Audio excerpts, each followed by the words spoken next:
Morning, morning, morning. Good morning. Good morning to you. 24 minutes after 7 o'clock now as we turn our attention to one of my favorite Wednesday morning segments indeed, Talking HR with HRMAB. Joining us right now as we look at this very important subject is, there she is. She made a cameo appearance earlier on. Joan Underwood, the president of HRMAB. Good morning to you, Joan.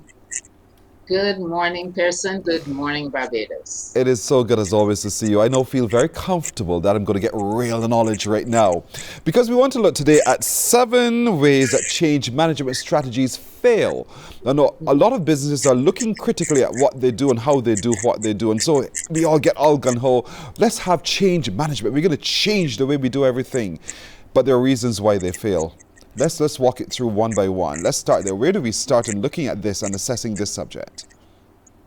Yes, so as common as change is, it's really alarming to realize that according to the published research and our own painful experiences, 50 to 70% of change initiatives fail. And they fail not necessarily because there was something wrong with the technical component of the change, but primarily because we don't pay enough attention to the people side of change. And that, of course, is where HR comes in.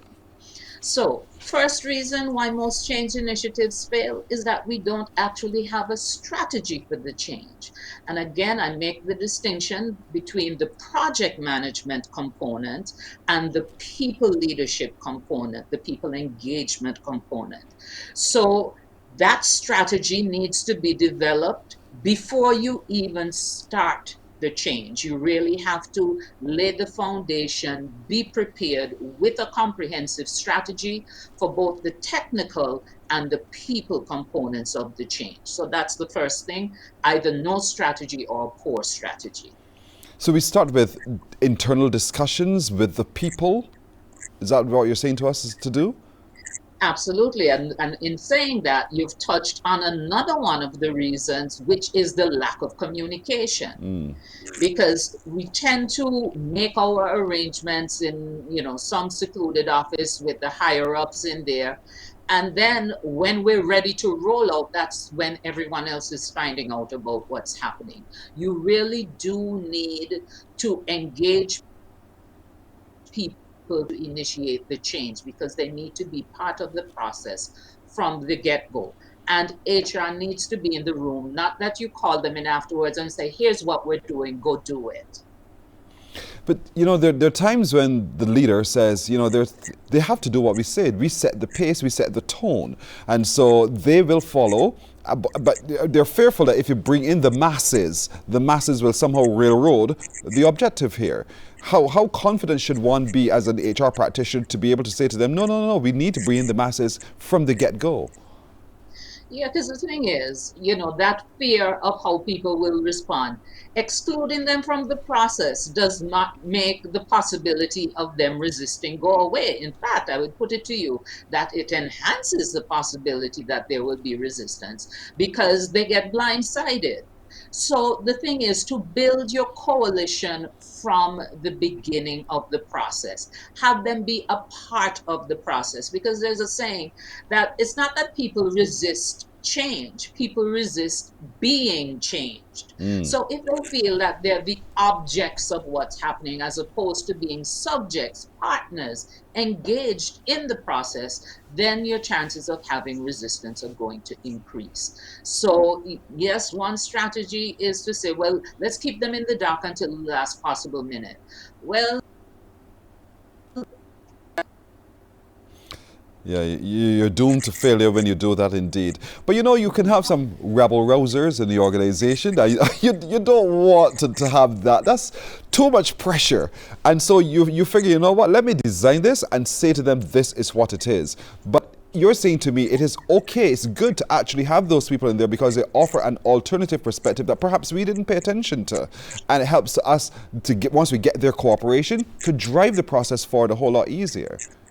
absolutely. And that's so insightful, that observation that you just made. So find out from them what are the likely pain points for you, what are the things that you're apprehensive about, so that you can proactively prepare yourself to address the concerns, because waiting until the last minute to hear the concerns, you get caught flat-footed a lot of the time. Whereas if you engage them and you can be proactive in addressing those concerns, then you can be more effective. The other thing, and this can be a risky strategy, so it's not something to be employed across the board, but you can, when appropriate, engage those resistors and have them become champions.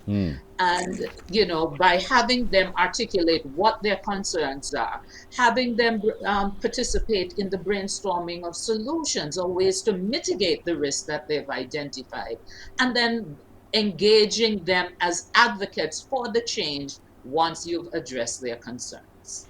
How do you avoid feel that feeling of being railroaded, that you're giving them, the staff, everything that they want, and suddenly it becomes theirs and theirs alone, and you can't get your strategy that you had in your head articulated and done?